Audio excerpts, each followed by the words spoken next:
All right. Welcome back, ladies and gentlemen. This is David Patrick Harry with Church of the Eternal Logos. And today we have a very special stream sponsored by AC. Shout out to AC. I see you in the chat, brother. God bless you and the family. And so good to see that you're able to join the stream tonight. And AC has a very interesting topic that he wanted me to dive into. And we're going to be exploring something you've heard me speak about briefly, especially when we've talked about the philosophy and even religion or theology tied to transhumanism. And this is the philosophy or religion, according to Yuval Noah Harari, called Dataism. And so tonight we're going to be talking about Gnostic Transhumanism, although it's obviously leads to transhumanism. But it's the philosophy of Dataism. And so we're going to be first providing a bit of a philosophical overview on what exactly Dataism is. And it's going to make a lot more sense when we look at the World Economic Forum and see things like you will own nothing and you will be happy, talking about how you won't own any private property. All these things are going to make a lot more sense once we understand what exactly Dataism is and why it's such a profound and novel, even according to the people who promote it, sort of turn in philosophy and religion, and why it colors all these things that we see in regards to the Great Reset, the Fourth Industrial Revolution, again, all the expectations for 2030, 2040, 2050, a sort of complete and utter societal transition. So we're going to first provide an overview. Then I got videos that we're going to watch coming out of the horse's mouth regarding Yuval Noah Harari. And then we're going to be reading excerpts from this book right here, Homo Deus, A Brief History of Tomorrow. This is a book written by Harari in 2015, right before Trump got elected.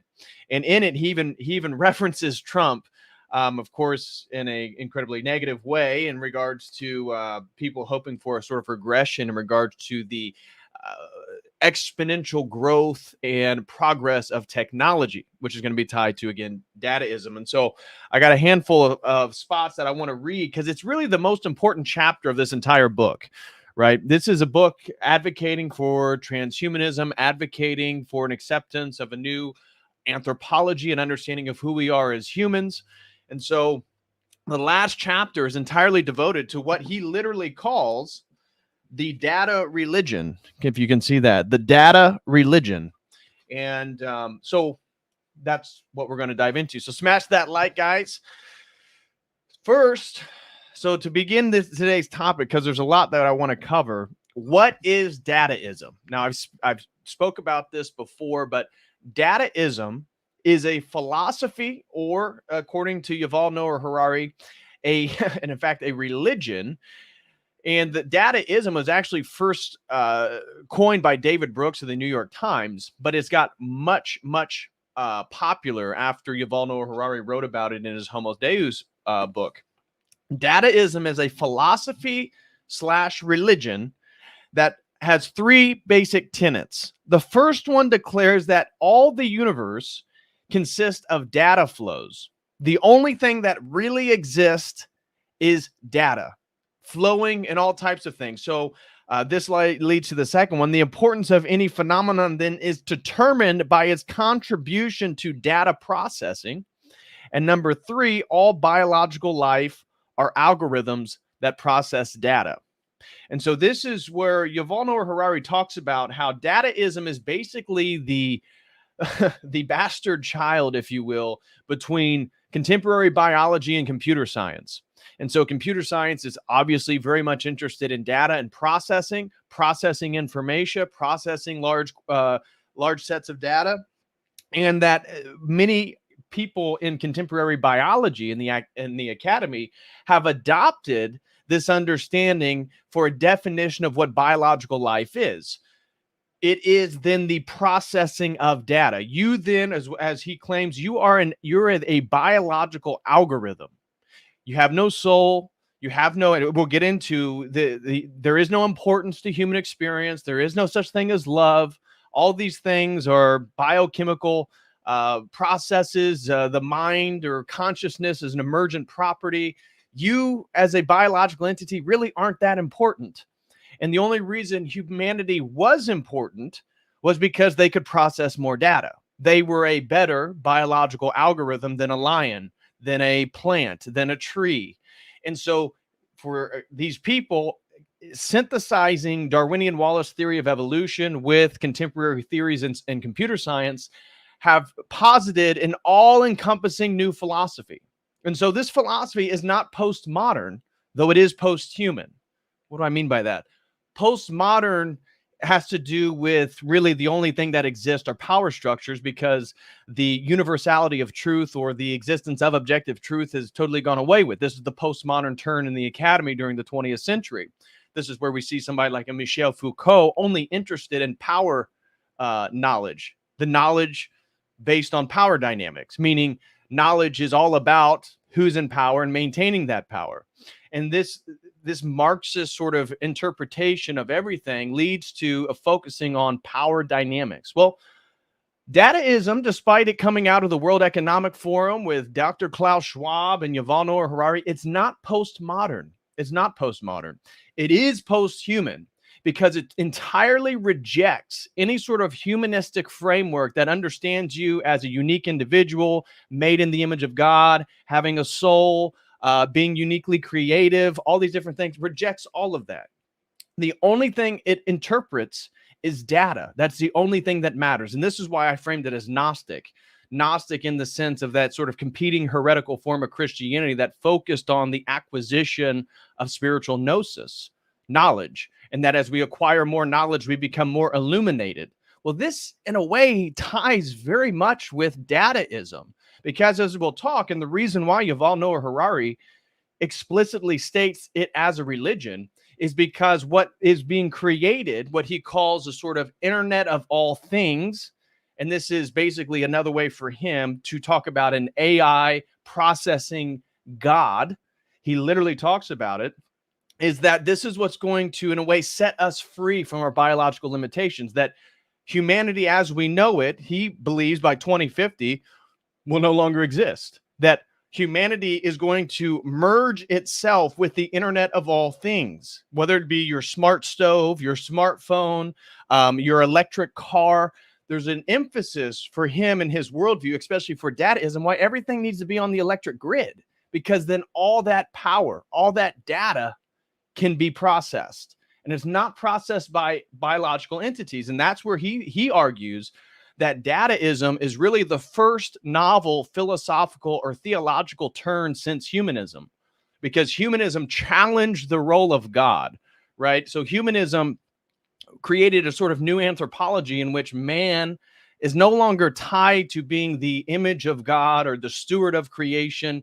He is just a rational entity, the most rational entity on the planet.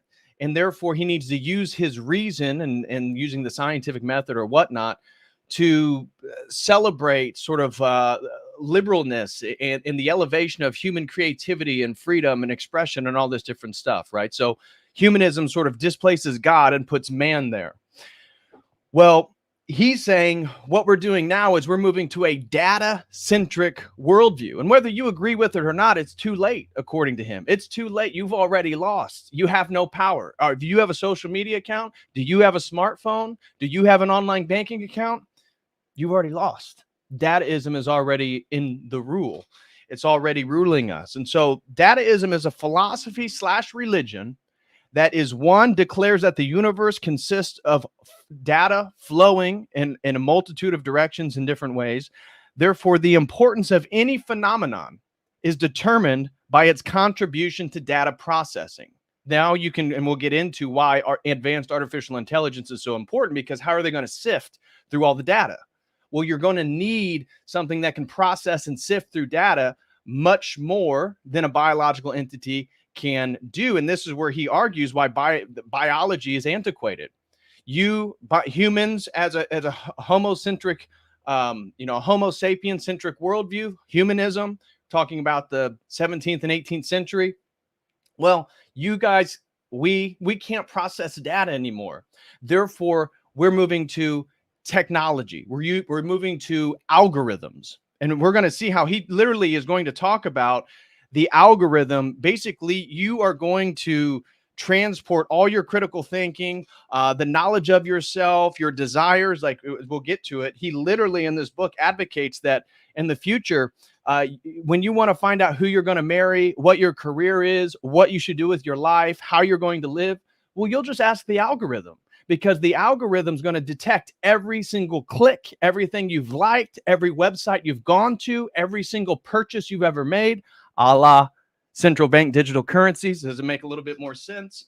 And therefore, the algorithm is going to know you better than you can know you. And he talks about, and this is where he's talking about the religion of data. He says, know thyself. Well, know thyself. He says the algorithm is going to know yourself better than you could ever know yourself. And so all biological, like the third one was then all biological life are algorithms to process data. Dataism, as I said, is the negation of any humanist values. It is seen itself as a sort of turn from humanism, and this is where we could characterize it as a post-human worldview.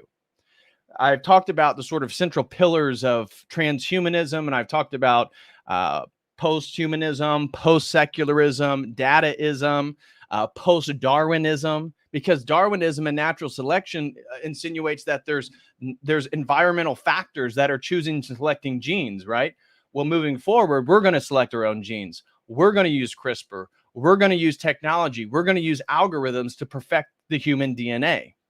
And so humans are no longer the process of all the data. Therefore, they should depend on external algorithms. Again, algorithms to choose who your spouse should be, algorithms to choose how you should live your life, algorithms that tell you who to vote for. Although he talks about democracy is going away. We don't need democracy anymore. And I have a clip of Klaus Schwab literally telling you that in the future, an AI is going to rule the world. You're not going to be able to vote. There is no voting in the future. It makes a little bit more sense why 2020 occurred. It makes a little bit more sense why the social media companies won't let you talk about that. And so he talks about how the idea before where we would privilege human experience, the fact that people would go climb mountains or go watch whales or go spend time with their friends and have good conversations. He says that's no longer important, because the only thing that's important is data. And so the only thing is important if you go climb a mountain or you go watch whales. It's not important how you experienced, how you felt, how it changed your perspective. The only thing is important is that you uploaded, you shared it, and you made it public, because the data, the processing of information is then what is acquiring the knowledge of your going whale watching or what mountain you climbed or what friends you were with. He says, we don't, again, that's humanism. That's a focus on humanism, this Homo sapien centric worldview that your personal human experience would matter at all. Nobody cares anymore. The only thing that is of importance is that you share all data pertaining to your life, which includes DNA. So he advocates, hey, you want to help the future? Go get your DNA sequence. In fact, go get your mother and your father's DNA sequence too. And if your grandparents are alive, make sure you get their DNA so that we can sequence them as well. And he advocates for biometric wearables, whether it be your Apple smartphone or your Whoop or whatever it may be, the rings that they have now. But because he says, well, once you put all that medical data, once you put all that health data, your heart rate, all this stuff, now it's in a smartphone. Now it's tied to the internet. Now it's tied to the internet of all things. And this is then this growing entity, which is this futuristic god of Dataism. And so data is the most important above all else. Okay. So human experiences, as I said, human experiences, that's antiquated. National governments, that's antiquated. We're not doing any national governments in the future. He specifically talks about how the differences between capitalism and communism. And he's not really making a preference on any one way in which the society runs. His only point is that Dataism adopts a similar framework from capitalism in regards to free markets, because Dataism is essential on the free flow of information. That is the number one thing. And we're going to get into like, what are the sins of the data god religion?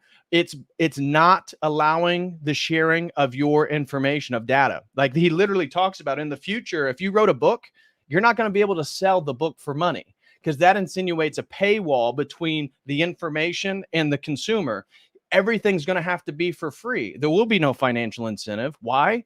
Because it's about the free flowing of data.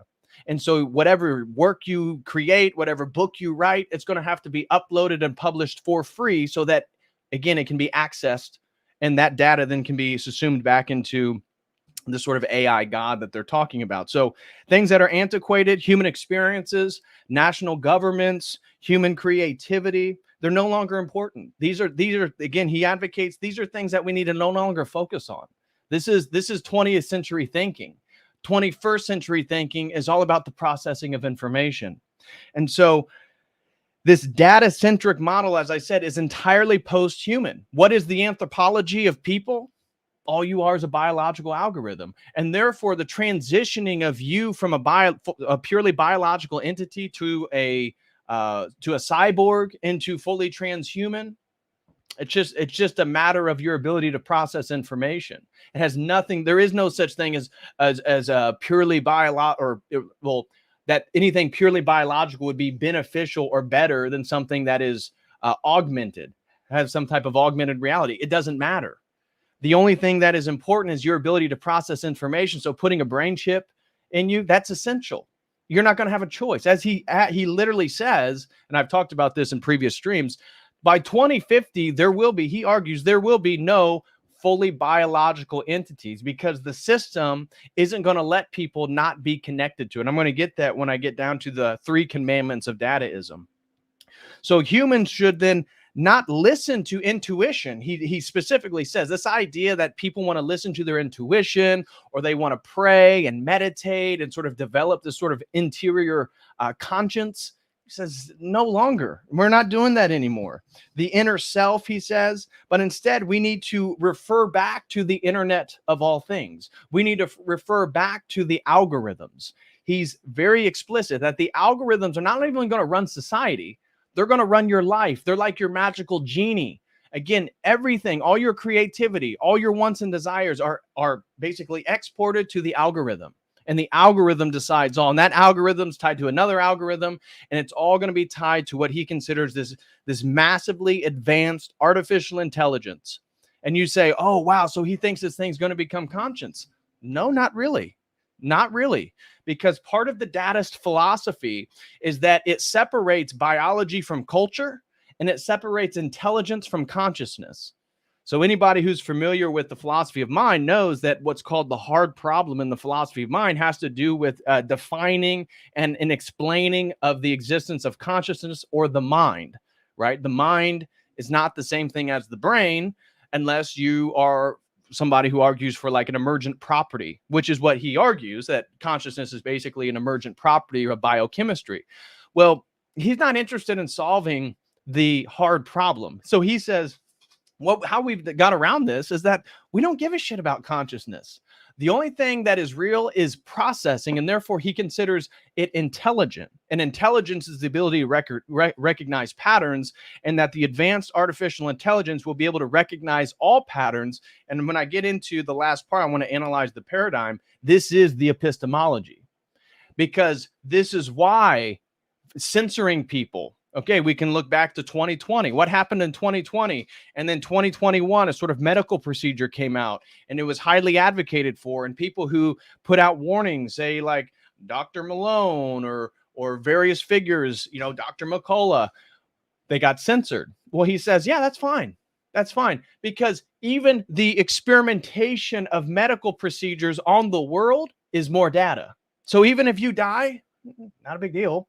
That's just more data we can acquire. We definitely want to know if you did it or if you didn't do it, so that we can process that data. We don't care what happened to you. There's already too many people on the planet. So humans should not listen to their intuition or what he calls their inner selves anymore, but instead they should focus on the internet of all things and the algorithm. Algorithms, he argues, will know you better than you could ever know yourself. And they have this thing where this was tied to even the breach in data with Cambridge Analytica back during the Trump, the run for presidency in 2016. Cambridge Analytica had basically brokered a deal with Facebook to get all the data of various people's profiles. And there's this argument, which again, Dataism was already in full effect. The tech world already believes in this philosophy, this Dataism, that they said, well, if we know 10, if we can get 10 of your likes from Facebook, we kind of know you like a coworker. If we can get 30 of your likes, we know you as sort of a, maybe you go out for drinks, kind of a friend. If we can get 50 to 100 likes, we know you like a really intimate friend or a parent. And if we can get 300 of your likes, the algorithm's going to know so much about you that, again, it begins to know you better than you can know you. And that's where then Facebook was literally selling that data.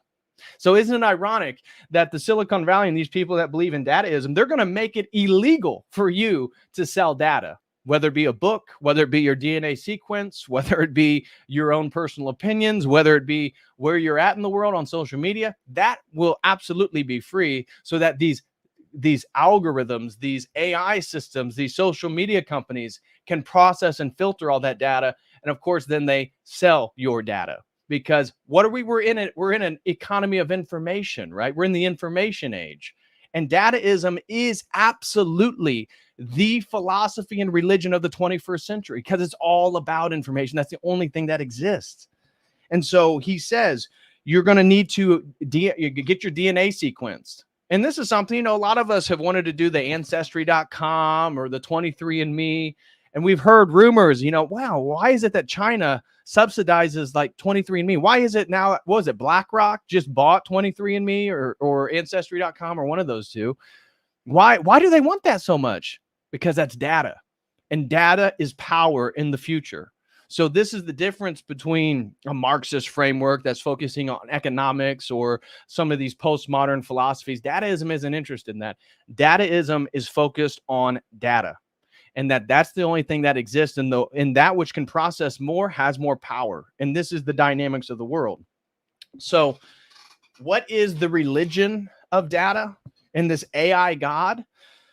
Well, like I said, it's the internet of all things. And you guys have probably read books about the internet of all things. This has been a phrase that has been quite popular for a while now. But the internet of all things is everything that is quote unquote smart, right? Because it connects to the internet. And he talks about the internet of all things. This is your stovetop. This is your refrigerator. This is your smartphone. This is your biometric wearable device. This is everything. This is your social media. All this stuff is smart. It's online, and it's going to be then processing it, sending data out into the internet, which then can be acquired and filtered by this AI system, this advanced artificial intelligence. And this is going to be a godlike system that can spread through the entirety of the universe. So he talks about, all these religions have talked about, he uses Hinduism. We know how Hinduism believes in the Atman, the soul. That's Hindu Sanskrit for soul. Well, in Dataism, we believe that, because Hinduism believes that through moksha, through samsara, right? Samsara is the releasing from the cycle of death and rebirth. Moksha then is your soul, your Atman, blending with the cosmic Atman, the cosmic soul, okay?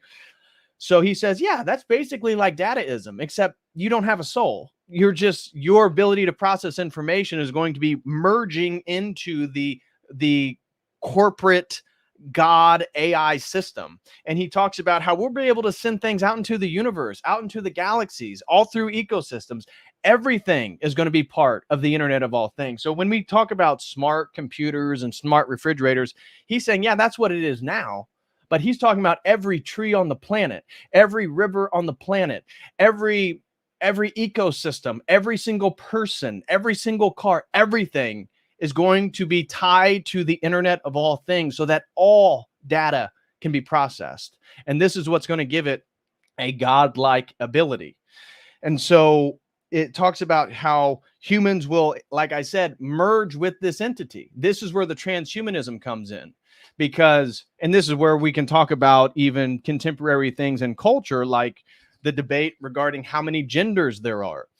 Transgenderism, as I've talked about before in regards to the philosophy of transhumanism, is an essential correlate, because as we look at philosophers like Max Moore and Natasha Vita Moore, two very prominent transhumanist philosophers, they talk about how, yeah, of course we're in favor of all that stuff, because that creates bodily autonomy, meaning you can now amalgamate and reconfigure and construct new identities, right? New identities.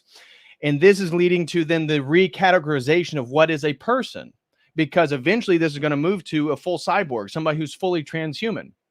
This is all part of sort of embracing a larger category for what it means to be human, because human, as he said, Dataism breaks down the distinction between man and animal, and it breaks down the distinction between man and machine, because it's all about data. It's all about the processing of information. And so this entity will be able to exert its will onto the entirety of the cosmos. Isn't that interesting? Isn't that interesting? So this abstract, technological, non-personal entity that doesn't believe in love, right? Because they don't believe in love. So they believe love is purely just a biochemical, that it's going to be able to exert its will onto the entirety of the cosmos. And this is why he said, this is why Dataism is actually going to fulfill all the world religions, because the coming of Christ or the idea that we're going to merge with the cosmic soul, this is just Dataism. This is just the AI God coming into fruition, and it's going to be able to save and rescue humanity in due course. And so there are 3 commandments that he lists as regards to, well, I consider them commandments, but he talks about in regards to Dataism, there are 3 things that are essential to it. Number 1 is the maximization of personal data flow. Every individual must be linked to the overall unit. So what is that about? He's talking about medical records, health passports, medical records, your social media, your financial system, central bank digital currencies. These things are essential to making sure that humans are hooked up to the processor, basically, to the AI system. Because what you are, again, whether you live or not, it doesn't matter. There's already too many people, according to them, on the planet. But what you do is you're always processing information through your likes, your clicks, whether you laugh at something or you hate something. All of it is a processing of information. And so once you process it, you've made a decision. You then can contribute that data to this thing that can, one, know about you, but then know about your people, your local community, the global community, all this other stuff. And so he says there's 3 commandments. Number 1 is we must maximize personal data flow. Every single person must be connected to the system. Number 2, it must link everything to the system. This is where, okay, number 1, all people must be linked to the system. Number 2 is all things must be linked to the system. We're talking smartphones. We're talking stovetops. We're talking refrigerators. We're talking all animals. He's talking about, he mentioned that he wants the entirety of ecosystems to be online, meaning every tree in the Amazon rainforest is somehow contributing data to this AI system. And so smartphones, stovetops, animals, ecosystems, so that the system can regulate, as he talks about, the entire universe. Because the AI system is going to regulate the universe, because, as he argues, finally God is actually here. And number 3, this is the sin. This is the ultimate sin in Dataism, is you can never disconnect or block the flow of data. The greatest sin is disconnecting from the system or blocking the free flow of data. And this is why I said, he says in the future, ideally by 2040, 2050, yeah, you write a book, you can't sell it for money. We'll all have universal basic incomes. We'll all have an allocated amount of money that we're able to have. It's all going to be a digital currency. It's all going to be centralized. It's all going to be connected. And whatever you create has to be for free so that all that data can be collected. You're not going to be allowed to have a paywall. You're not going to allow to have medical privacy, private communities, private communication, private property. No, these things aren't going to exist in the future. You see, that's all 20th century stuff. And he's explicit about this. And so the next point I want to make is that freedom is for the data. It's not for you. So when we talk about freedom, he brings up freedom multiple times in this book, but it's never about freedom in regards to freedom of human creativity, freedom of speech, right? This is a big one with Elon Musk and X now, or Twitter. And I've talked about this over, I think, a year and a half ago. I was really, really skeptical of Elon Musk and told people that, look, do not think that he's some savior. Him buying Twitter, I mean, I believe Elon Musk believes in dataism. And if he does, well, then the allowing of free speech, or at least the multiplicity of opinions on the platform of Twitter, only aids in the acquisition of more data. The point is at the backside of X is just acquiring and filtering and processing more data. And if we censor and if we keep kicking people off the platform, then we can't process their information. Again, what's the greatest sin is to disconnect or block the flow of data. We don't want to block the flow of data. He wants to create an everything app, right? X is going to be an app that's YouTube, Instagram, Twitter, your bank account, is all that's going to be wrapped in one, so that it can have access to the data. And that's what I see as Twitter. And so freedom is not for you. Freedom is not for the ability to move wherever you want to go. Freedom is for the data. And so he's explicit that paywalls, medical privacy, private communities, private property, the freedom of personal expression, and freedom of movement is of the past. Those things are going away. You're not going to get it. Now it makes sense. Why is Cleveland the first city in the United States that wants to do a 15-minute city? What is the 15-minute city? 15-minute city is one, again, it's moving the city onto the electric grid. Everything is data. Everything that can be processed. All the cameras, all the computers, all the security all that stuff is giving data to the system. And so he says, for the pursuit of unrestricted data flow, he says this, limiting human expression and limiting human movement is essential. And so he says, if we're going to really have the freedom, the full freedom of information, the full acquisition of data, then what we're going to have to do is we're going to have to start limiting people's self-expression, the people's freedom of speech. Because for him, this stuff is just in the way. Because whether you want to do something or not want to do something, it doesn't matter. It doesn't matter. And so he says that restricting human movement is absolutely going to be part of the future. He says you're not going to own a private vehicle, because that affords you too much ability to move about however you want.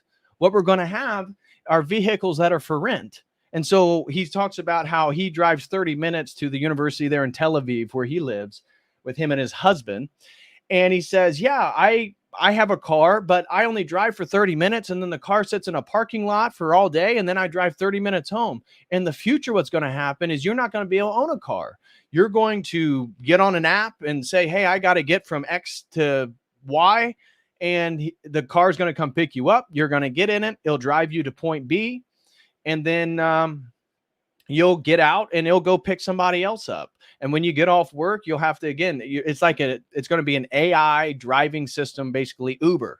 And he says, well, what this will do is right now we have 1 billion cars on the planet, and this is contributing to climate change. And therefore what we need is if there is no such thing as private car ownership, well, then we can rent cars and we can take 1 billion vehicles down to 50 million.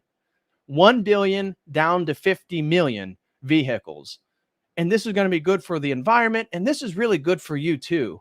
Because again, those vehicles, they're all going to be electric. They're all going to be on the system. They're all going to be on the grid. And they're all going to be, again, putting out more and more data, more information. And so he says, like I told you, there will be no financial incentive for you for the privateering of information.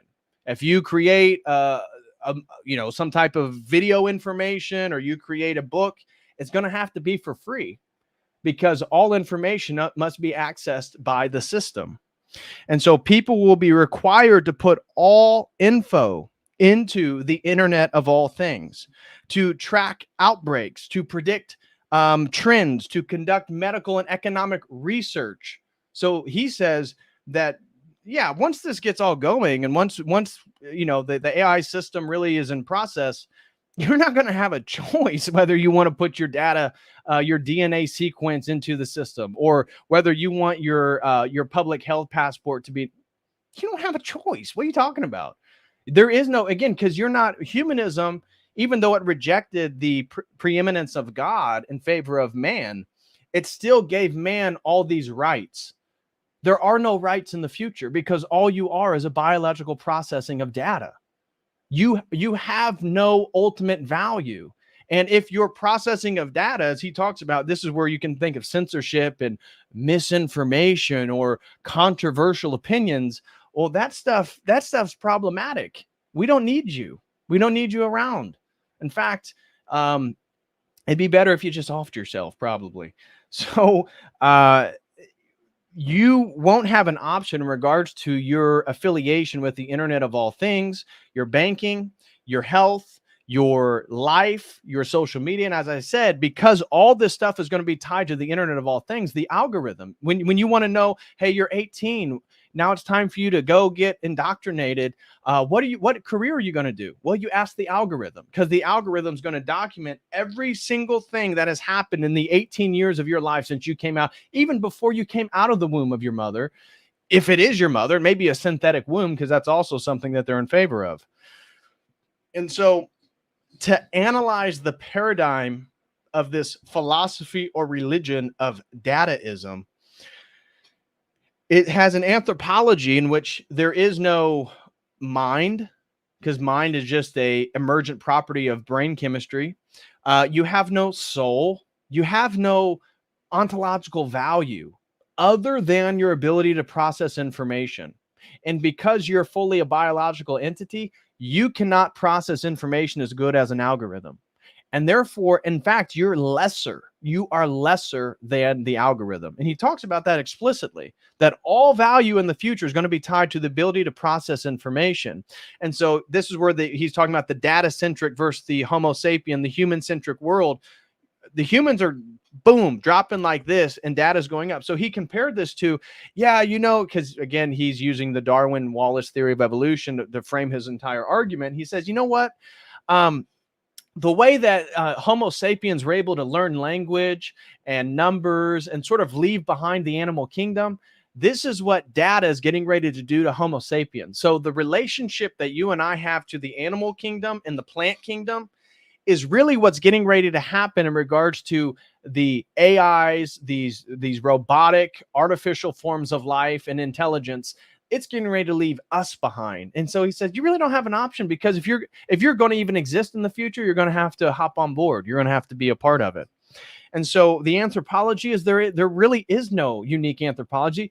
All you are is a biological algorithm, which a lion is, which a butterfly is, which a tree is. It's not, it's more, yeah. So it's still biological, but it's not an animal in that sense. But it's metaphysics as a paradigm. So it's anthropology is you're a biological algorithm. That's it. That's all.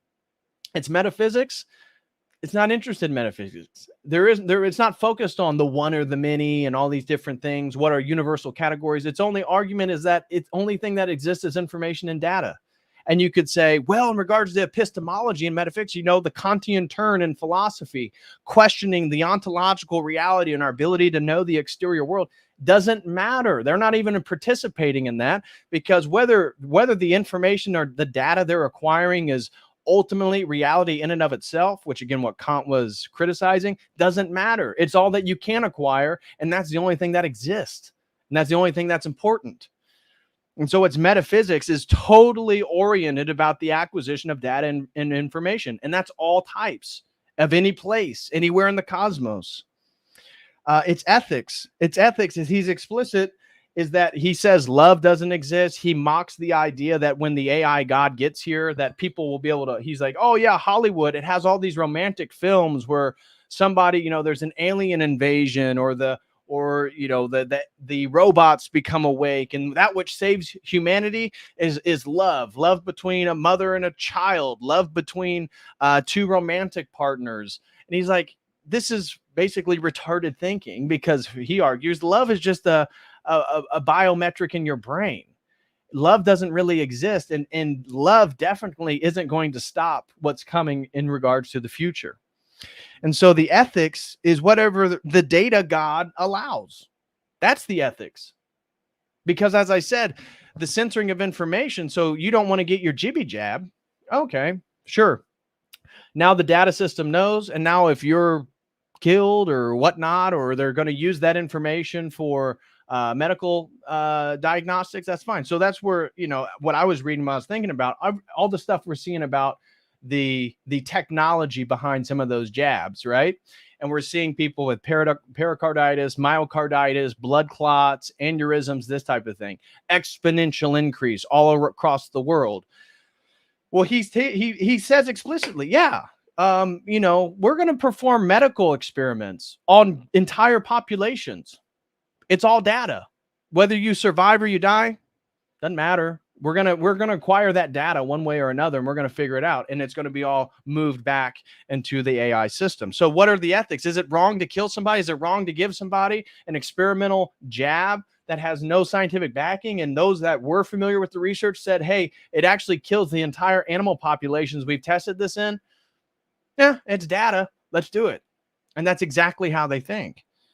So, the epistemology. So ethics is whatever the data God allows. Metaphysics is all just data information. And anthropology is just a biological algorithm. The epistemology is the pattern. So what is knowledge? What is knowledge? Epistemology, the study of knowledge. Well, it's the patterns that the AI God recognizes, which he also explicitly states that the only thing that's going to be really intelligent is the machines. Your intelligence, your ability to be human, because all these things that you think you have that are unique to human, reason, love, creativity, the appreciation of beauty, that stuff's dumb for him. That's antiquated. The only thing that is of importance are the patterns that the AI system detects, because that is then the knowledge of the system. And so intelligence over consciousness, as I said, this worldview, this paradigm separates intelligence from consciousness, which hasn't really, generally been done, because even if you listen to like a Terence McKenna or a Ray Kurzweil, they still believe in this uploading of one's consciousness into a computer system or a simulation of some sort. But obviously there's the hard problem. What is consciousness? The philosophy of mind, they haven't been able to figure this out for basically the last 30, 40 years. They've been stuck. They've moved nowhere at all. And this has led to people thinking, well, what it is, consciousness is really just the emergent phenomenon of information and information linking. And so the brain, the neurons in your brain, because there's so many links, there's so many connections, there's so many synapses, it provides the experience of consciousness. And so consciousness then is this emergent phenomenon. They really don't even care about that. It may be, he says, it may become conscious. It may not. It doesn't matter. It's intelligent, meaning it recognizes patterns, and those patterns that it recognizes, that is the basis of knowledge. And so the future, he says, will be shaped by the digital system and not by humans. He says this idea that you're going to stop this, or this idea that humans are going to shape the future, it's dumb. It's not going to happen. The machines, the AI, the data, the system, that's what's going to shape the future. And so you might as well get in line. So that is, again, a little introduction into Dataism. I'm going to read more. I'm going to read more from this book here in just a few. I'm going to show you guys some videos. I got some good videos to share with you guys. But first, I want to give a very, very special shout out to AC for sponsoring today's stream. Shout out to AC. Thank you so much, brother, for sponsoring today's stream. This is a great, great topic, and I really enjoyed preparing for it and diving into the research. So if anybody else has a really good topic that you would like to sponsor and for me to do a stream on, you can do so with this link right here. And I'd be happy, as long as it's a topic that's not going to get me kicked off YouTube. Obviously, I've had a few people that want me to get in too controversial of topics. I won't do that. I will refund your money. But if you have a topic that is obviously interesting, stimulating, and something we can talk about publicly, I'd be more than happy to do it. So you can sign up there. So a very, very special thank you goes out to AC for today's stream. Also, if anybody would like to support my work, the best way you can support is to become a website member. And on that website membership, I have all the second halves of my last two videos on the Kantian turn-in philosophy, or the study of metaphysics, and then the second half on my history on drug mysticism, where I talked about the connections between the mystery traditions of like Eleusis or Alexandria, of various ancient mystery rites, the use of inebriating substances, and how that moved into the Western esoteric traditions through the Sufis, through Islam in Spain, through alchemy, through witchcraft, through all this stuff. And I end up talking about Aleister Crowley. The second half of that video is also up. It's also up on the website. So if you guys have a membership, you can get that. I would greatly appreciate it. Also, guys, I have basically created a clips channel. So for those of you who are following me over here on Church of the Eternal Logos, I want to tell you guys that you should go and subscribe to my other YouTube channel. I'm getting ready to share that link in the video or the chat right now. So I am basically turning my old YouTube channel that was for the promotion of psychedelics into a clips channel, into a lifestyle channel. I'm going to be putting all my fitness stuff over there. So if you haven't, would really appreciate you guys going over there and giving me a sub. So that's another way you guys can help me out. Also, if anybody wants to set up a one-on-one session, you can have my undivided attention on discussing any topic that you please. You can do so with this link right here. Also, we're on the march to 20,000 over on Church of the Eternal Logos, and I am greatly appreciative of everybody. Please smash that like and subscribe. Also, I just want to shout out the Orthodox Depot. So if you guys are looking for icons, prayer ropes, anything related to Orthodoxy books, see if orthodoxdepot.com has what you're looking for. And if they do, put in promo COTEL and you'll get a 10% off all the products, and you'll be able to help me out. I'll get a little bit of that. And so you can help me out. You can get whatever you're looking for, and you can help a good Orthodox company here in the Midwest.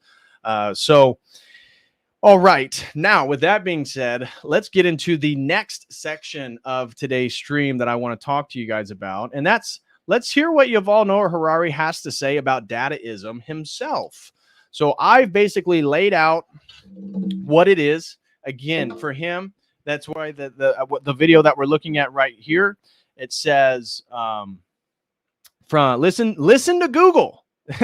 Listen to Google, people. Don't do any critical thinking. Remember all those articles that came out during 2020, 2021? Don't do critical thinking. Right-wing conspiracy theorists do critical thinking. And he's talking about from theism to humanism to Dataism. This is the title of this presentation. This is at the University of California, Santa Barbara. And he's talking again about this move from the theistic worldview, the idea of God, religion, traditional society, moving into humanism that displaces God and elevates man. And so now we're displacing man and we're elevating the abstraction of data. And one of the things that I thought I wanted to highlight just from a Christian paradigm is we've talked about the archetype of the evil genius. And the evil genius is somebody who's entirely interested in the acquisition of his own desires. And he may be above average in pattern recognition, IQ, right? The intelligence quotient. So he may be very smart. We can look at all the archetypes of like the evil genius throughout myths, throughout movies, throughout cartoons.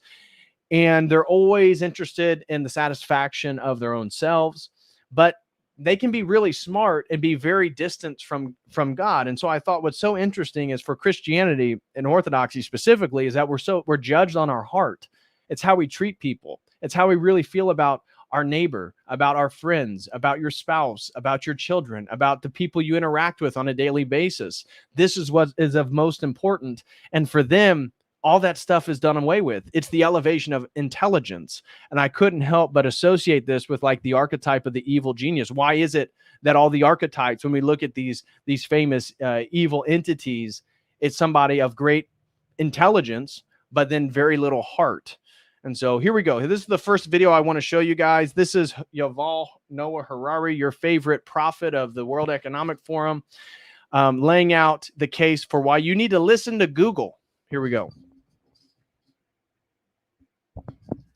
I think the crucial thing that is happening right now in the second decade of the 21st century is the merging of these two tidal waves. The wall separating biotech from infotech is collapsing, which you can also see in the market, that corporations like Apple or Amazon or Google or Facebook that began as strictly infotech corporations are increasingly becoming biotech, because really there is no longer any essential difference between the two. And we are very close to the point when, unlike the KGB and unlike the Catholic Church, Facebook or Google will be able to understand you better than you understand yourself, because they will have the data, they will have the biological knowledge, and they will have the computing power necessary to understand exactly how you feel and why you feel the way that you feel. So again, the system, the AI, the God that they're bringing into existence, that they're conjuring through the technology, it's going to know you better than you could ever know you. You see how, again, it's sort of displacing and replacing that relationship we have with the Almighty God. God knows you better than you can know you, but he knows you as somebody made in his image. He knows you as somebody that actually participates in the reality of love and the reality of truth and mercy and compassion and honor. But all those things are gone to the wayside, and we get this weird bastardized deity, if you will, that through this technology, which obviously is going to relate to, as a Christian understanding of the Antichrist. This is a sort of Antichrist spirit creating something with these godlike capabilities and qualities, although it's nothing near what we would consider a god. This is already happening in one very important field, which is the field of medicine. In the field of medicine, it's already happened, basically. Authorities already began to shift dramatically from humans to algorithms. I think it's a very fair estimate or prediction that the most important decisions about your health, about your body, during your lifetime will not be taken by you on the basis of your feelings. They will be taken by algorithms on the basis of what they know about you and you don't know about yourself. Knowledge is tied to the algorithm. Their epistemology is tied to what the patterns that are recognized by the algorithm, by the AI system. Whatever knowledge you think you know, it doesn't matter. It doesn't matter. And this is why we see the dumbification of our society, of the people. Why? Why would they want to do that? Because all they want you to do is put out more data. They want you to consume more products. They want you to post more photos. They want you to take more selfies. They want you to put up more videos on social media. This is what they want. They don't need you to be super intelligent. They don't need you to be critically thinking, and they definitely don't need you to be challenging the system and the status quo. They need you to be a dumb, pacified consumer. To give a practical, real-life example, which made a lot of headlines 2-3 years ago, there was this very famous story about Angelina Jolie. She did a genetic test, a DNA test, that revealed she had a mutation. I think it was in the BRCA1 gene. And according to big data statistics, women who have this particular mutation in this particular gene, they have an 87% chance of getting breast cancer. Now, at the time, Angelina Jolie did not have breast cancer. She, of course, made all the tests and checks, and she did not have breast cancer at the time. She felt also perfectly healthy. Her feelings were telling her, you're perfectly okay. You don't need to do anything. But the big data algorithms, they were telling her a very different story. They told her you have a time bomb ticking in your DNA. And even though you don't feel anything is wrong, you had better do something about it now.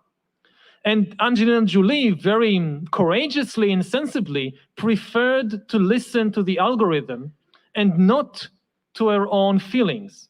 She underwent a double mastectomy and also published her story, I think it was in the New York Times, in order to encourage other women to do similar tests and perhaps take similar preventive steps. So this kind of scenario, that your feelings tell you you're absolutely okay, but some big data algorithm that knows you tells you no, you're not okay, and you prefer to listen to the algorithm, this I think is more and more going to be the shape of medicine in the 21st century. But it won't remain restricted to medicine. We are likely to see a similar shift in authority in almost all fields of human activity. In the past, say in the Middle Ages, you had the monotheistic and polytheistic religions telling people authority comes down from the clouds, from the gods. If you have a problem in your life, listen to the word of God, listen to the Bible. Then you had humanism coming and telling people, let's bring down authority from the clouds to human feelings. Don't listen to the Bible, don't listen to God, to the Pope, listen to your own feelings.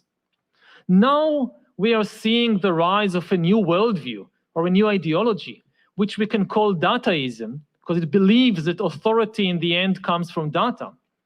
And Dataism shifts back authority to the clouds, to the Google cloud, to the Microsoft cloud. And Dataism tells people, don't listen to your feelings, listen to Google, listen to Amazon. They know how you feel, and they also know why you feel the way that you feel. And therefore, they can make better decisions on your behalf. I think. So, again, exactly what I laid out in regards to this movement and this deification of information. This is the Gnostic element that I tied it to. And so we had a super chat came in from AC. Again, everybody give a special thank you to AC for sponsoring today's stream. He said, everyone belongs to everyone becomes everyone belongs to data, as all we are is disincarnated data. Luciferian reduction. Absolutely. It is a sort of Luciferian reduction because as we saw, I don't know if you guys saw that Pfizer recently had to admit that they had a different batch of the jabs for the employees than the ones that they sent out for everybody else.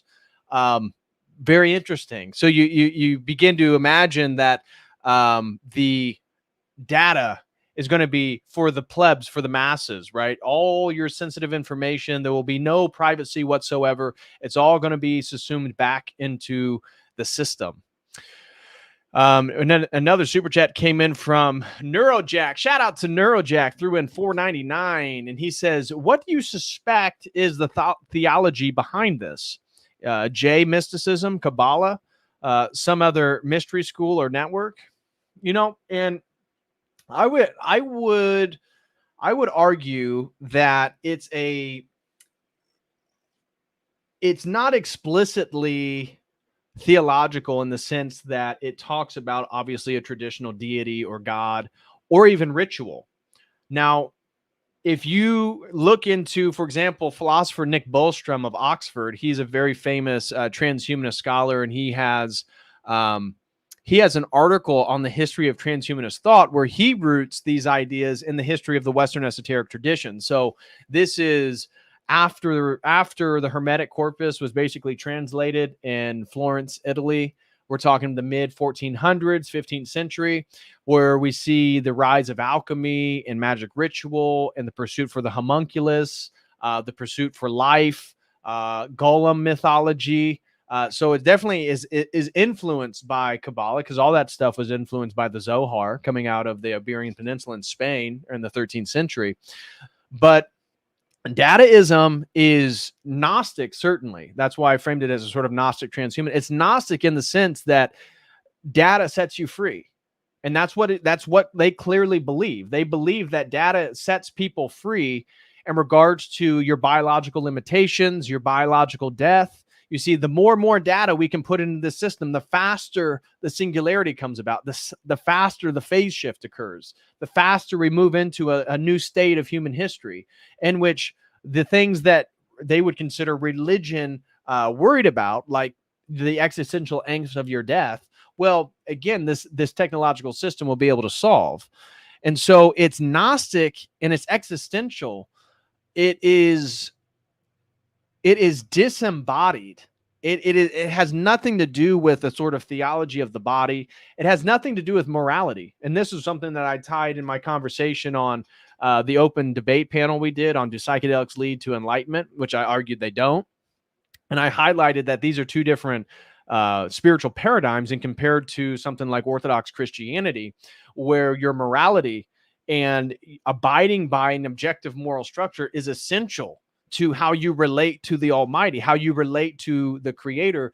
This one doesn't have any of that. It's much more of a Gnostic framework of something that is sort of amoral. It's not that it's maybe it makes moral and ethical claims, but it can't justify any of those things because it is a sort of nominalist system, right? It's not interested in metaphysical categories and universal categories and stuff like that. It's only interested in the acquisition and the processing of information at all levels, at all times. And so it's definitely a sort of apotheosis. It's a sort of man becoming God, that self-divinizing effort. Again, and I think it's ironically the exact inverse of the God-man, of Jesus Christ, of God becoming man. This is a process of man becoming God through his technology, through his invention, through his existential pursuit for power. And there's a lot of moral problems and ethical problems. This is one of the criticisms of Dataism, is the ethical and moral. So the many philosophers and thinkers that have criticized this system, they criticize on the base that they're like, it totally is contrary to any sort of universal ethical or moral program. And if that's the case, like, why should we be advocating for it? Because you're not going to be able to criticize if the big data, if the system decides that you're a nuisance and that the system would be better if you're gone, then you're going to be gone, and there's no reason to argue otherwise. So what theology is behind it? It's a mixture. You could maybe talk, certainly I would consider Kabbalah part of the Western esoteric traditions, part of Hermeticism, part of it, because Hermeticism, one of the things is it focuses on the divine mind. It has that Platonic emphasis, which this one also does. Dataism also has this Platonic emphasis that the sort of your material body, the material world, your corporeal reality is sort of less. It's less than this abstract. For them, the abstraction is the technology. So it's not like they're against material. These people are materialists. But it's like they found this weird philosophy where they can get these sort of theological yearnings from this grand system. And so it's certainly they have their own eschatology. It's the singularity, their own understanding of like the phase shift of history. This is, whatever you think about the Christian understanding of the apocalypse or the heretical framework of a sort of millenarian utopia, or this sort of singularity phase shift into a utopian concert of man with machine. You can see that. You can see the apotheosis of the self-divinization. You can see the Gnosticism of this pursuit for the abstract knowledge that empowers. And they're very explicit. So I would argue the most explicit, we're going to look at a single theological system, it's Gnosticism, because they believe, as he said just in that last video, data is power. Data is authority. And data is what's going to set you free, just as the Gnostics believe. Now, the Gnostics weren't thinking in the same way that these people are, but certainly I think there's an overlap there. So anyways, thank you so much, Neurojack, for that. Guys, send in your super chats. If you want to use Streamlabs or you want to use YouTube, you can use either one. If you use YouTube, I can pull your question up on the screen. But I prefer to use Streamlabs. They take less of the money. So anyways, next video, guys. Thank you so much, Neurojack and AC, for those super chats. Next video. This is again of Yuval Noah Harari talking again about how an algorithm that knows you better than you know yourself. Here we go. The central idea of this new worldview, which you can call Dataism because it invests authority in data, the central tenet is that given enough data, especially biometric data about a person, and given enough computing power, Google or Facebook can create an algorithm that knows you better than you know yourself. Now, how does it work in practice? Let's give an example so it doesn't stay too abstract. Let's say you want to buy a book. I'm in the book business, so it's very close to my heart. How do you choose which books to buy? So which books to read? So in the Middle Ages, you go to the priest, you go to the rabbi, and they tell you, read the Bible. It's the best book in the world. All the answers are there. You don't need anything else. And then comes humanism and says, yeah, the Bible, there are some nice chapters there, but there are many other good books in the world. Don't let anybody tell you what books to buy. You just go, and the customer is always right and all that. You just go to a bookstore, you wander between the aisles, you take this book, you take that book, you flip, you look inside, you have some gut instinct that, oh, this is an interesting book, take it and read it. You follow your own instinct and feelings. Now you go online to the Amazon virtual bookshop, and the moment you enter, an algorithm pops up. I know you. I've been following you and following millions of people like you, and based on everything I know about your previous likes and dislikes, I recommend that you read this book. You'll find it very interesting. But this is really just the first baby step. The next step, if there are people here who read books on Kindle, then you probably know, you should know, that as you read the book is reading you. For the first time in history, books are reading people rather than vice versa. As you read a book on Kindle, Kindle is following you, and Kindle, which means Amazon, knows which pages you read slow, which pages you read fast, and on which page you stop reading the book. And this is why they're pushing for, again, all digital devices for the accessing of information. This is, I'm a big fan myself of like actual physical books. I have tons of them, but I've heard the futurists and some of these technocratic thinkers talk about how in an ideal future, everything would be digital because exactly this reason. The system, the AI, the algorithm, it can monitor you while you are taking in some leisure text or you're reading about something. What's more important is the data on you. Again, as he said, how slow you read the passage, maybe things that you were saying. This was another thing that came up recently is, all information, our phones, they are listening to us. This is a fact. I was listening to somebody speak about working for the social media companies, and like, it is a fact that all these social media companies, not just TikTok. Yeah, TikTok is Chinese owned, but all of them are listening to you, acquiring your information, listening to your conversations.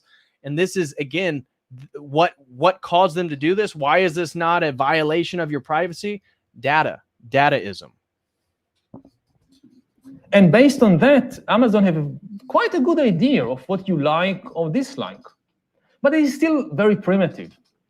The next stage, which is technically feasible today, is to connect Kindle to face recognition software, which already exists. And then Kindle knows when you laugh, when you cry, when you're bored, when you're angry. The final step, which probably will be possible in 5-10 years, is to connect Kindle to biometric sensors on or inside your body, which constantly monitor your blood pressure, your heart rate, your sugar level, your brain activity. And then Kindle, which means Amazon, knows the exact emotional impact of every sentence you read in the book. You read a sentence, what happened to your blood pressure? This is the kind of information that Amazon could have. And, by the time you finish the book, let's say you read Tolstoy's War and Peace. By the time you finish the book, you forgot most of it. But Amazon will never forget anything.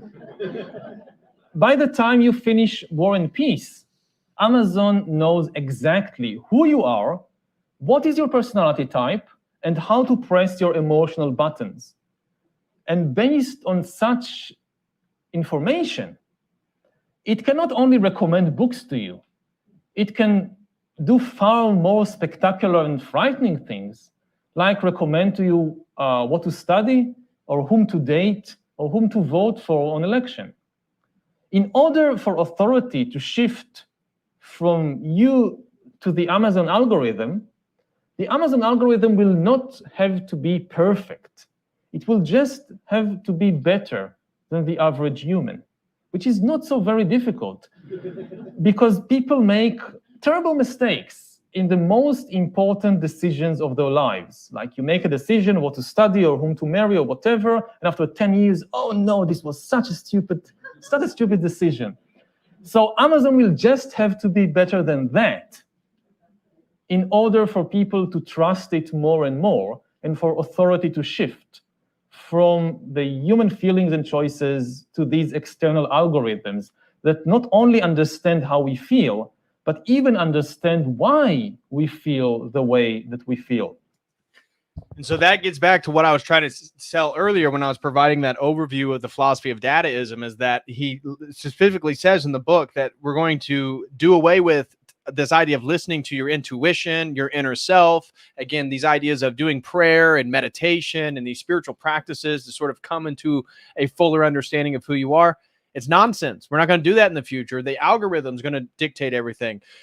You want to know who you're going to marry? The algorithm's going to tell you based on all your likes and based on statistical evidences and based on what the other person likes and what they do. It's going to match you. What you want to do for a career, how you're going to live your life, what your diet should be, which is going to be filled with bugs, veganism, right? Everything that the World Economic Forum already promotes.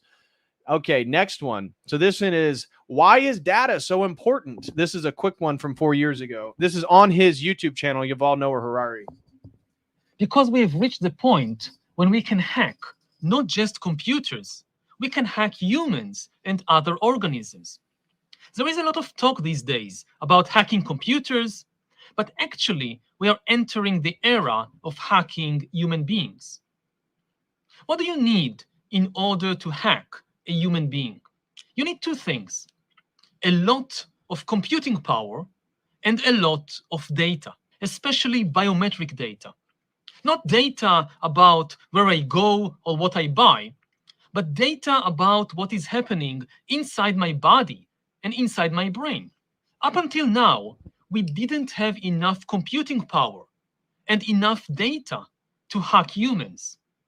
Even if the Spanish Inquisition or the Soviet KGB spied on me every minute of every day, they lacked the biological knowledge and the computing power necessary to hack the biochemical processes shaping my feelings and my choices. But soon, we will have enough of both. Advances in computer science, especially the development of machine learning and artificial intelligence, are giving us the necessary computing power. At the same time, advances in biology and brain science are giving us the necessary understanding of what is happening inside the brain and body of humans. When you merge the revolution in infotech with the revolution in biotech, you get the ability to hack humans. Perhaps the key invention that enables infotech and biotech to merge is the biometric sensor, which converts biological processes into electronic information that computers can store and analyze. Given enough such information and enough computing power, external systems can hack all your feelings, decisions, and opinions. They can know exactly who you are. They can know you better than you know yourself. If we are not careful, we will soon be living under digital dictatorships. I love this. If we're not careful, we're going to be under the exact same thing that I'm advocating for.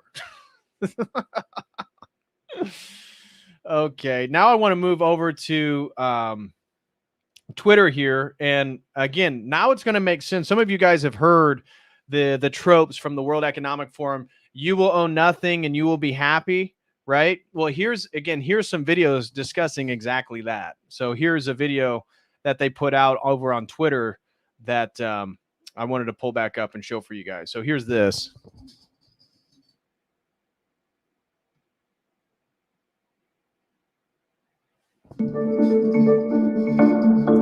8 predictions for the world in 2030.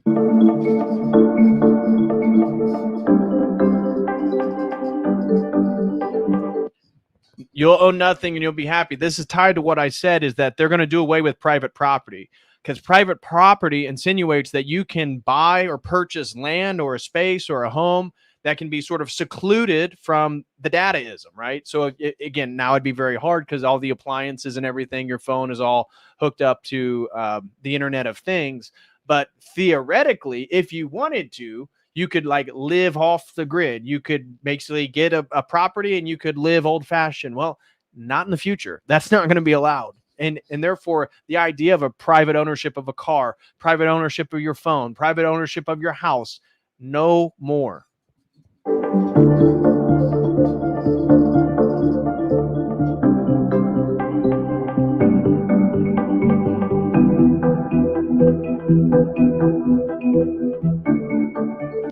A handful of countries will dominate.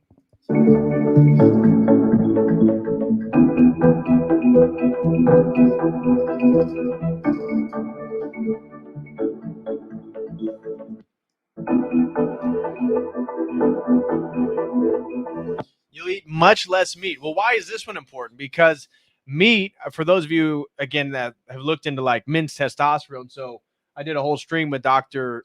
Michael Moeller talking about the dramatic decline in men's testosterone levels. So that from the it was like, there was a study in the mid 1980s, a 65-year-old man, the average testosterone level of a 65-year-old man is in fact higher by it was like by 150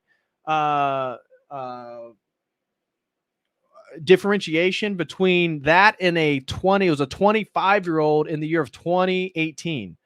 So in 2018, somebody in their prime, when they should be producing the most testosterone of their life when they're 25 years old, it was actually below the average level of a 65-year-old man in the year of 1985, I believe. So red meat is something, and meat generally speaking, and higher diets of protein can help men produce more and more testosterone, because who exactly is going to fight against the system? It's not going to be your daughter. It's not going to be your grandmother. It's not your mother. It's strong, masculine men that are fighting for higher values. And that's exactly why they don't want you to have private property. They don't want you to have a nuclear family. They don't want you to have anything traditional. They don't want anything tied to the patriarchy, which includes you being in control of your own health and the amount of meat you eat. That's why they want you to eat bugs. They want you to adopt a vegan diet for the climate, right? Save the planet and eat grass and eat bugs.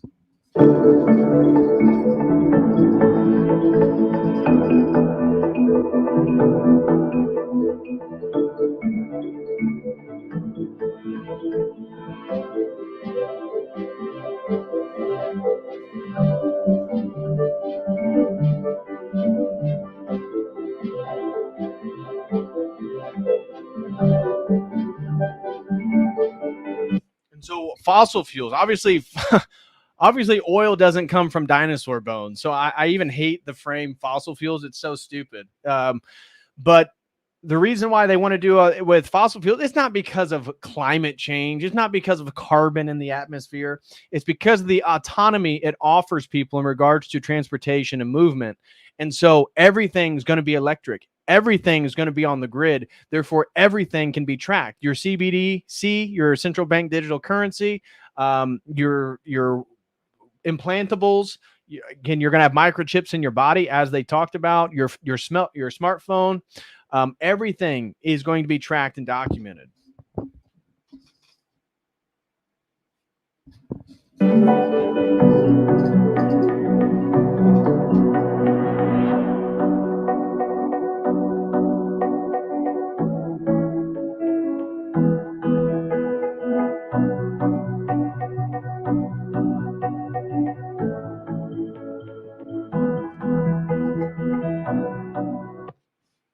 I love that Western values will be checked up to their breaking point, and that's what they talked about. We need to welcome more refugees. Well, why don't we make the places where refugees are better places to live?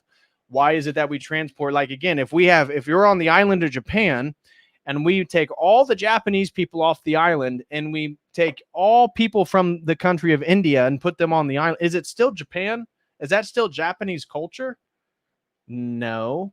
So what exactly is happening here? This globalism is about the attack on, I would argue, Christian values, generally speaking, but certainly, however, secular Western values, but all that's wrapped up in these presuppositions of innate value in the human person and all this type of stuff.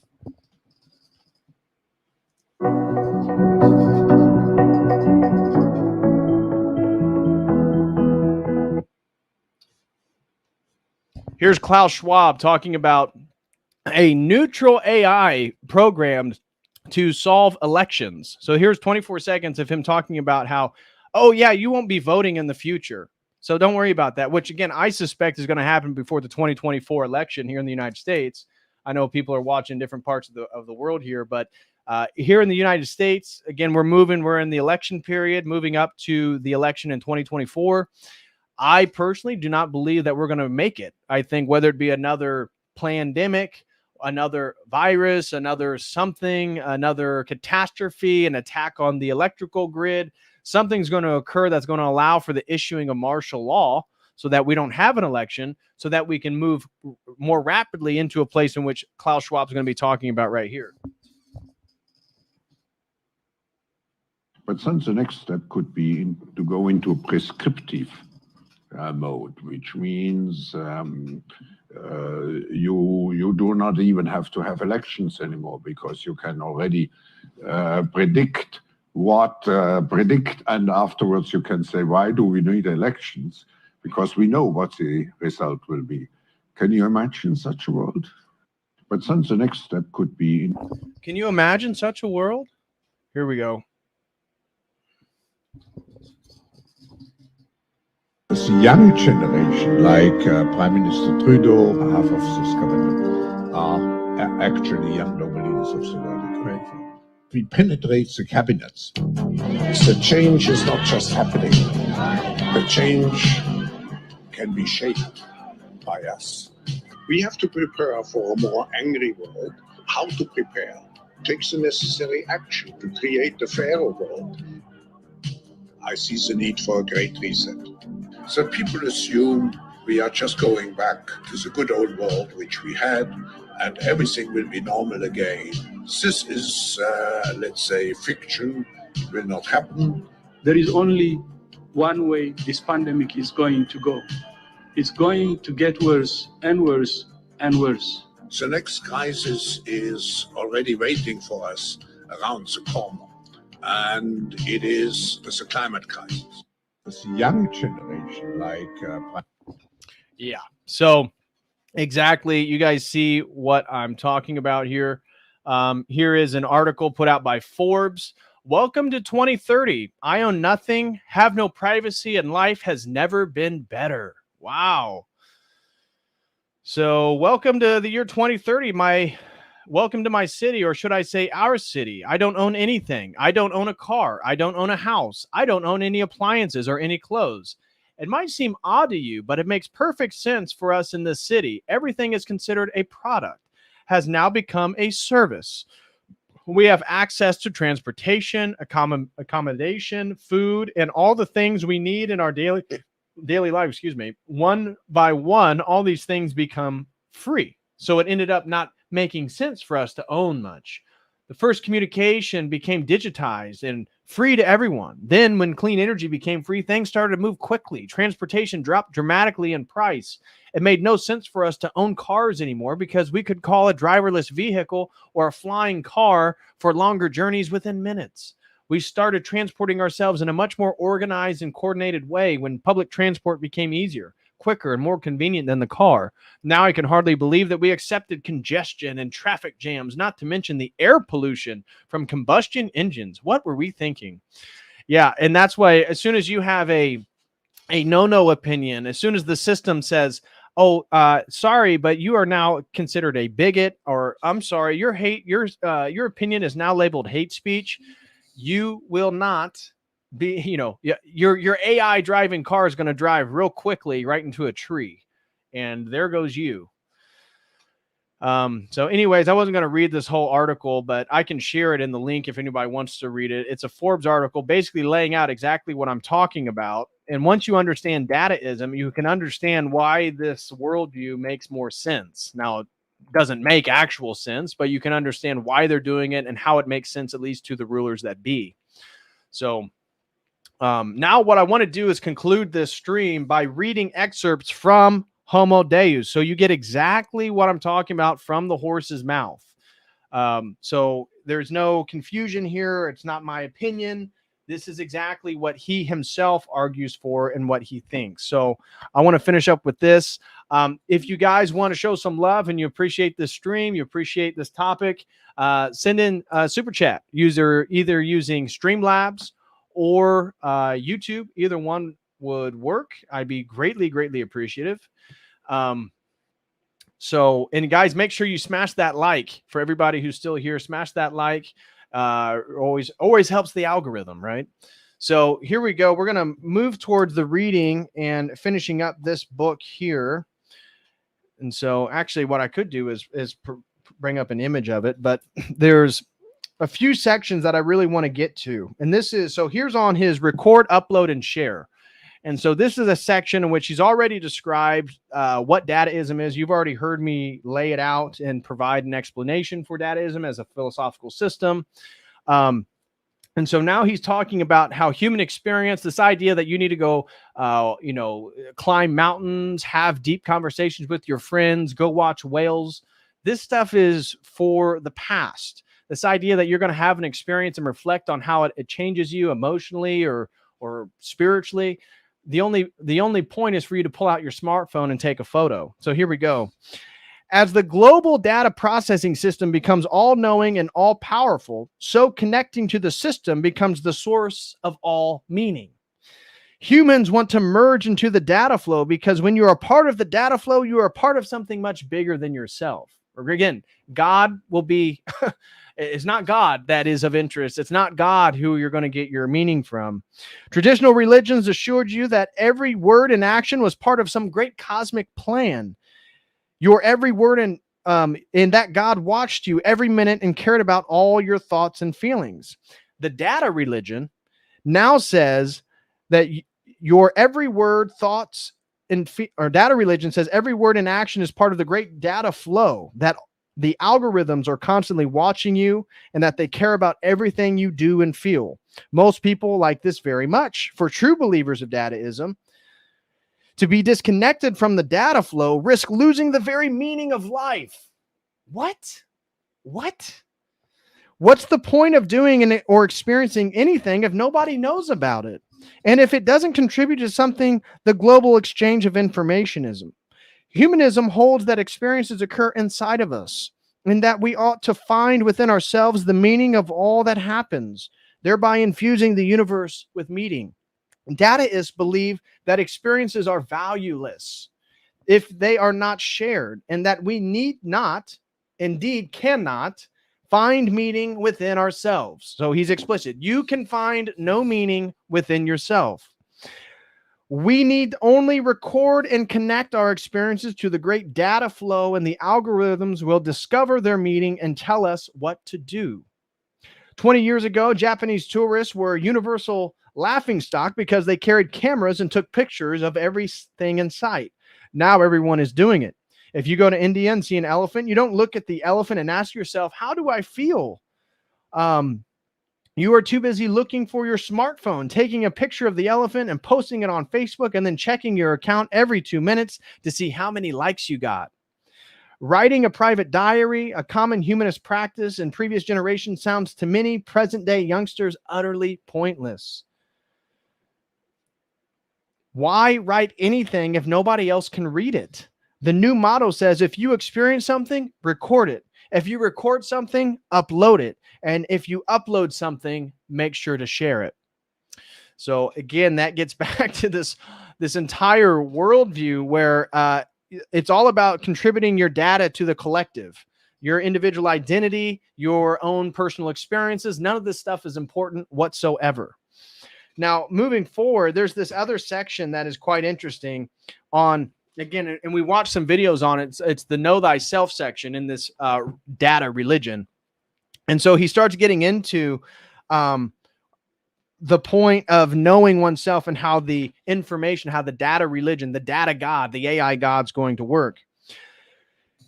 So he just talked about how back in previous days, this is the previous paragraph, he talked about how in previous years, people would listen to Confucius or Muhammad or Stalin for how they would understand the world. Yet in the 21st century, feelings are no longer the best algorithms in the world. We are developing superior algorithms that utilize unprecedented computing power and giant databases. The Google and Facebook algorithms not only know exactly how you feel, they also know myriad other things about you that you hardly suspect. Consequently, you should stop listening to your feelings and you should start listening to these external algorithms instead. What's the point of having democratic elections when the algorithms know only how each person is going to vote, but also the underlying neurological reasons why one person votes Democrat and the other one votes Republican? Whereas humanism commanded listen to your feelings, Dataism commands listen to the algorithms. They know how you actually feel. When you contemplate whom to marry, which career to pursue, or whether to start a war, Dataism tells you that it would be a complete waste of time to climb a high mountain and watch the sun setting into the ocean water. It would be equally futile to visit a museum or write a private diary or have a heart-to-heart talk with your friend. Yes, in order to make the right decisions, you must get to know yourself better. But if you want to know yourself in the 21st century, there are much better methods than climbing mountains, than going to museums or writing diaries. Here are some practical Dataist guidelines for you. You want to know who you really are? Ask Dataism. Then forget about mountains and museums. Have you had your DNA sequenced? No. What are you waiting for? Go and do it today and convince your grandparents and siblings to have their DNA sequenced too. Their data is very valuable to you. And have you heard that these wearable biometric devices that measure your blood pressure and your heart rate 24 hours a day? Good. So buy one of those, put it on and connect it to your smartphone. And while you were shopping, buy a mobile camera and a microphone, record everything you do and put it online. And allow Google and Facebook to read all your emails, monitor all your chats, all your private messages, and keep a record of your likes and clicks. If you do all of that, then the great algorithms of the Internet of all things will tell you whom to marry, which career to pursue, and whether to start a war. But where do these great algorithms come from? This is the mystery of Dataism. Oh, you want to get into the mysticism of Dataism? Here it is. This is the mystery of Dataism. Just according to Christianity, we humans cannot understand God and his plan. So Dataism declares that the human brain cannot fathom the new master's algorithm. At present, of course, the algorithms are mostly written by human hackers, yet the really important algorithms, such as Google search algorithm, are developed by huge teams. Each member understands just one part of the puzzle, and nobody really understands the algorithm as a whole. Moreover, with the rise of machine learning and artificial neural networks, more and more algorithms evolve independently, improving themselves and learning from their own mistakes. They analyze astronomical amounts of data that no human could possibly ever encompass and learn to recognize patterns and adopt strategies that escape the human mind. The seed algorithm may initially be developed by humans, but as it grows, it follows its own path, going where no human has gone before and where no human will be able to follow. Again, leading into the transhumanism and blending with this machine. And then this is the very end. This is the very last section of this entire book here, Homo Deus, The Brief History of Tomorrow. This is, again, Yuval Noah Harari laying out his case for all this stuff. And so he says here, this is going to wrap it up, and then we'll get into super chat. So send in your super chat, smash that like, guys. If you have any questions, let me know, and we'll answer them here in just a few. It says, if Dataism succeeds in conquering the world, what will happen to us humans? Initially, Dataism will probably accelerate the humanist pursuit of health, happiness, and power. Dataism spreads itself by promising to fulfill these humanist aspirations. In order to achieve immortality, bliss, and divine powers of creation, we need to process immense amount of data, far beyond the capacity of the human brain. So the algorithms will do it for us. Yet once authority shifts from humans to algorithms, the humanist projects may become irrelevant. Once we abandon the homocentric worldview in favor of a data-centric worldview, human health and happiness may seem far less important to us. Why bother so much about obsolete data processing machines when far superior models are already in existence? We are striving to engineer the Internet of all things in the hope that it will make us healthy, happy, and powerful. Yet once the Internet of all things is up and running, humans might be reduced be reduced from engineers to just digital chips, then to data. And eventually we might dissolve within the torrent of data like a clump of earth within a gushing river. Dataism thereby threatens to do to Homo sapiens what Homo sapiens have done to all the other animals. Over the course of history, humans created a global network and evaluated everything according to its function within that network. For thousands of years, this inflated human pride and prejudices. Since humans fulfilled the most important functions in the network, it was easy for us to take credit for the network's achievements and see ourselves as the apex of creation. The lives and experiences of all the animals were undervalued because they fulfilled far less important functions.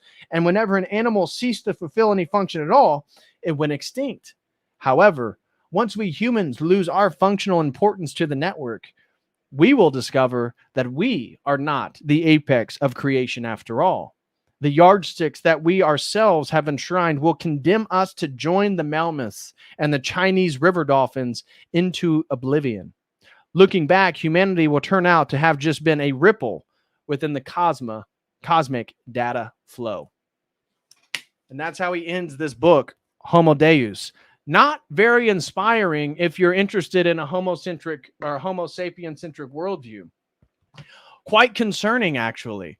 And you see how this dataism is incredibly anti-human. Now he says it's not anti-human. It's just, this is another point in the book. It's, the dataism isn't anti-human. It's just that humans are going to become irrelevant eventually. And so you'll just die out. You either merge with it, transhumanism, or you're going to be ostracized. You're not going to be a part of the future. And so he makes the claim that by 2050, and I've talked about this in a previous stream, by 2050, Yuval Noah Harari claims there will not be a non-biologically altered entity on the planet, meaning humans. Now, maybe animals and stuff, but he claims there will not be this idea like you're pure blood, right? You didn't get the jab. Not in the future. There will not exist, according to him, by 2050, a purely biological Homo sapien. Everybody in existence at that point will have been marked or altered in some way. And so this concludes my stream on the philosophy of Dataism. What is it? What is Dataism? Is it a philosophy? Is it a religion? Well, it's a post-secularism. Post-secularism is the breakdown between religious and secular discourse. So in a way, the religion of data or Dataism is incredibly post-secular. It's using secular frameworks, technology, philosophy to be filled with religious rhetoric. And so Dataism is it's a philosophy, it's a worldview, it's a religion that declares all the universe consists of data flows. The importance of any phenomenon is determined by its contribution to data processing, and that all biological life are simply algorithms that process data. Dataism is a negation of humanist values. It values raw data over everything else. This is a post-human worldview. Humans can no longer process all the data and therefore should depend upon external algorithms. Algorithms will choose your career. Algorithms will choose your spouse. Algorithms will define your life. Data is the most important thing above all else. Human experiences, national governments, human creativity are no longer important. They are indeed antiquated. Data-centric model. This is what we're moving towards. Humans should not listen to their intuition or their inner selves, but instead should listen to the internet of all things, or the algorithm. Algorithms will know you and do know you better than you can and do know yourself. DNA sequencing, biometric wearables, financial transactions, social media posts, your life should be uploaded. Data, religion, and the AI God, the internet of all things, is a godlike system that can spread throughout the entirety of the universe, exerting its own will onto the cosmos. Humans will then be forced to merge with this entity, and this entity will be able to exert its own will, as I said, on the cosmos. The 3 commandments of Dataism is the maximized personal data flow, meaning every single person has to be connected to the system. We must link everything to the system, meaning all smartphones, all ecosystems, all animals, all people. And that number 3, one should never be disconnected or ever block the flow of data. That is the greatest sin within Dataism. And therefore, freedom is for data. It's not for you. The freedom of information is for the freedom for the system to acquire your information, that there would be no more paywalls. That is the idea of privatizing information. No more paywalls, no more medical privacy, no more private communities, no more private property. No more freedom of speech, no more freedom of expression, and no more freedom of movement. These things are of the past. These things are of the 20th century. And so if you, people will be required to put all info into the Internet of Things to track outbreaks, predict trends, conduct medical and economic research, and even elect political figures. So this is the philosophy of Dataism. This is what's being promoted by the World Economic Forum. And this is the last chapter of Homo Deus, this important book by, again, the prophet of the Great Reset, the prophet of the New World Order, the prophet of the World Economic Forum, Yuval Noah Harari. So that is my stream. Smash that like, and I'm going to answer some super chats now. So thank you guys so much. All right, we got a few super chats that came in. Major shout out to Tom Bowersocks for becoming a new YouTube member. God bless you, brother. Thank you so much, man. I really appreciate that. I just need a few more members and we can get a new emoji. Like I told you guys, I got a colorful Terrence McKenna emoji to put on for the 13th emoji for members over here. You know, given today's topic, can I get, for all the members, can I get some Klaus Schwabs in the chat, please? Can I get some Klaus Schwabs in the chat? There we go. I'm posting some right now. So Klaus Schwab's in the chat for ending our Gnostic Transhumanism, the philosophy of Dataism. Okay, next super chat comes from Sabrina Fair, throws in 1999. Thank you so much, Sabrina. God bless you. Thank you. She says, I picked up Harari's book, Sapiens, in Tel Aviv. Ooh, they have to push Darwinism, removing our divine spark made in God's image in order to mass cull us. Appreciate the stream. Well, thank you so much, Sabrina. I truly do appreciate it. And yeah, so I'm pretty outspoken that I am not a believer in macroevolution. So I think it's pretty clear regarding speciation. This is the idea that, for example, how do we account for various shark species? Well, like sharks go and inhabit different niches and develop different phenotypes and different ways in which they occupy those niches, right? However, I've talked about, like, one of the best videos is looking at a conversation between 2 atheists. There's the biologist, there is a mathematician, and there is a computer scientist. It's on the Hoover Institute, talking about the problems with Darwinian Wallace theory of evolution. Is that, again, we're in 2023 and they have yet to prove the connecting link between the jump in species, right? Moving from an ape to a human or a Homo sapien or all this different stuff. But there's other ways that you can criticize the theory of evolution. For example, one of the central pillars of evolution is survival of the fittest, right? And so the environment is constantly putting environmental pressures on entities and species so that they are the fittest for their environment. Okay.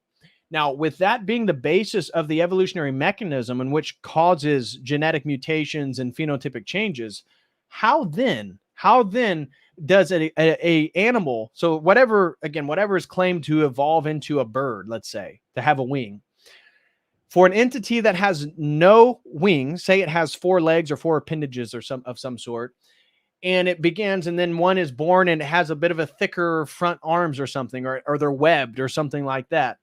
How exactly does a species go from being really, really fit in a niche to then developing characteristics that make it unfit, where it's now the wing is it's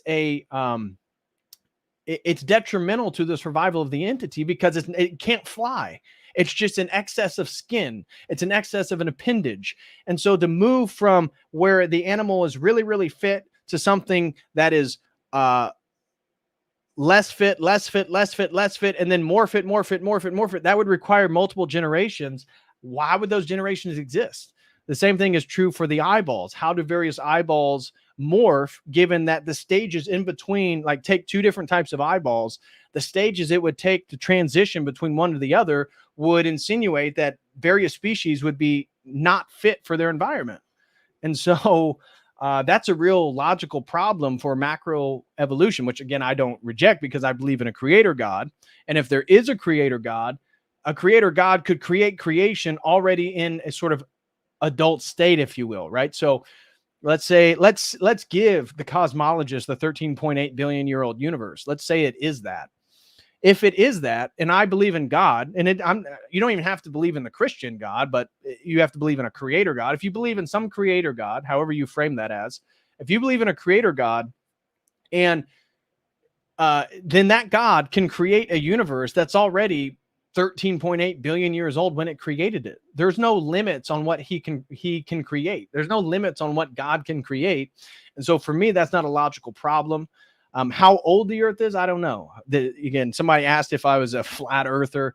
The shape of the earth, I don't really get into that. I believe the earth is round, but I don't believe in the moon landing and stuff like that. But yeah, the Darwinism, the evolution, this is essential for their religion because one, it's amoral, right? So though it allows the exertion of power as the normative tendency to